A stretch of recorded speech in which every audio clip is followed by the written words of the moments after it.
Thumbs or no thumbs? That's the question.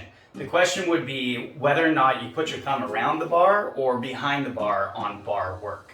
So we're going to dive into why I have a preference for myself and why I don't really have a preference for anybody else, okay?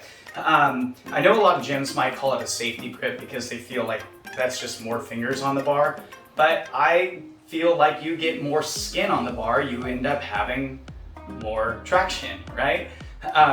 Going through the movements themselves at toes to bar, like when you're holding onto the bar, your forearm is only going to swing like that far, right? So you swing into the loading position and then you swing back. So in this circumstance, wrapping your thumb around the bar or keeping it behind the bar, I don't think it really makes that big of a difference. If you guys like to wrap your thumb around the bar on this, yeah, by all means, I would do it sometimes too. Even though I am not necessarily a thumb wrapper.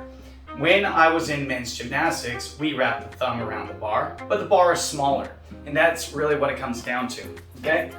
So, toes to bar, your forearm is just swinging forward and backward here.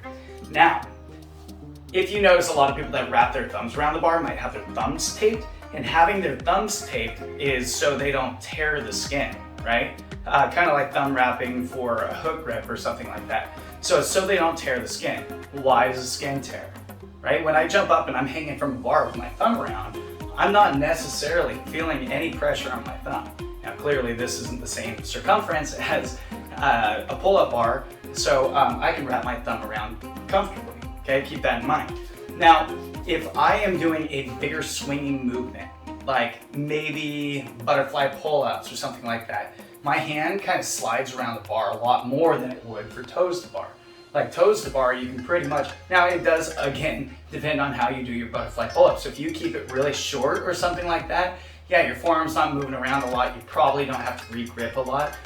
People like me that just swing a little more naturally, just because I was a gymnast back in the day, I have a tendency to re-grip every couple reps or something like that, right? So my hand is constantly moving and moving over the bar, and it's going to cause some wearing on the thumb.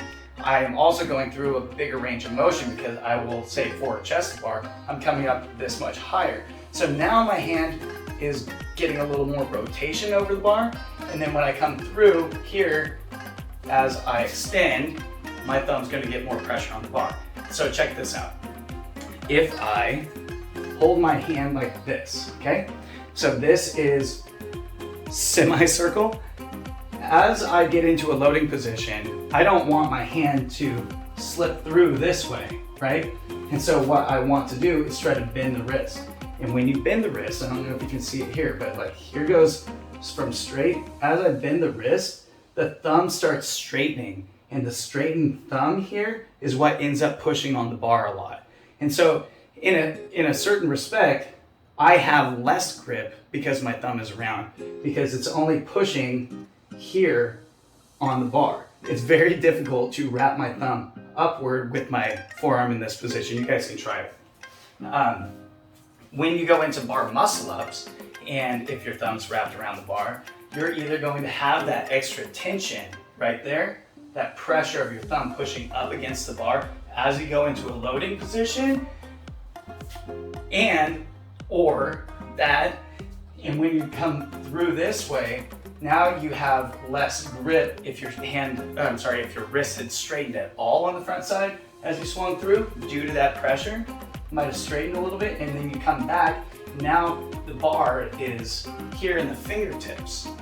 Okay? I do understand that when you get on top of the bar, that if your thumb is there, you can press down on the bar.